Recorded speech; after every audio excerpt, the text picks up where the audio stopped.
ಕಾಸರಗೋಡಿನಲ್ಲಿ NDA ಭರ್ಜರಿ road show, ಕಾರ್ಯಕರ್ತರಿಂದ ಉತ್ಸಾಹಭರಿತ ಮತಯಾಚನೆ.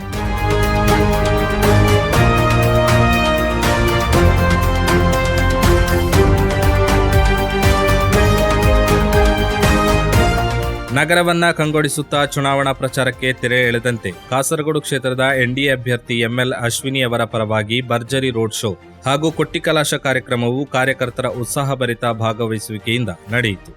ಕಾಸರಗೋಡು ತಾಳಿಪಡುಪು ಮೈದಾನದಿಂದ ಆರಂಭವಾದ ರೋಡ್ ಶೋನಲ್ಲಿ ಅಭ್ಯರ್ಥಿಯ ಫ್ಲಗ್ ಕಾರ್ಡ್ಗಳು ಹಾಗೂ ಪಕ್ಷದ ಧ್ವಜಗಳನ್ನ ಹಿಡಿದು ನೂರಾರು ಕಾರ್ಯಕರ್ತರು ಭಾಗವಹಿಸಿದರು.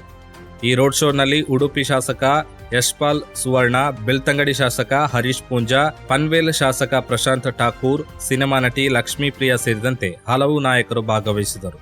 ಇದೇ ವೇಳೆ ಕಾಸರಗೋಡು ಜಿಲ್ಲಾ ಪ್ರಧಾನ ಕಾರ್ಯದರ್ಶಿ ಪಿಆರ್ ಸುನಿಲ್, ಜಿಲ್ಲಾ ಉಪಾಧ್ಯಕ್ಷ ಪಿ ರಮೇಶ್, ಕಾಸರಗೋಡು ಮಂಡಲ ಅಧ್ಯಕ್ಷ ಗುರುಪ್ರಸಾದ್ ಪ್ರಭು, ಬದೇಡ್ಕ ಮಂಡಲ ಅಧ್ಯಕ್ಷ ಗೋಪಾಲಕೃಷ್ಣ ಎಂ ಸೇರಿದಂತೆ ಪಕ್ಷದ ಪ್ರಮುಖರು ಉಪಸ್ಥಿತರಿದ್ದರು. ಚುನಾವಣಾ ಅಂತಿಮ ಹಂತದಲ್ಲಿ ನಡೆದ ಈ ರೋಡ್ ಶೋ ಮೂಲಕ ಮತದಾರರಲ್ಲಿ ಗಮನಾರ್ಹ ಉತ್ಸಾಹ ಸೃಷ್ಟಿಯಾಗಿದೆ ಎಂದು ಪಕ್ಷದ ಮೂಲಗಳು ತಿಳಿಸಿವೆ.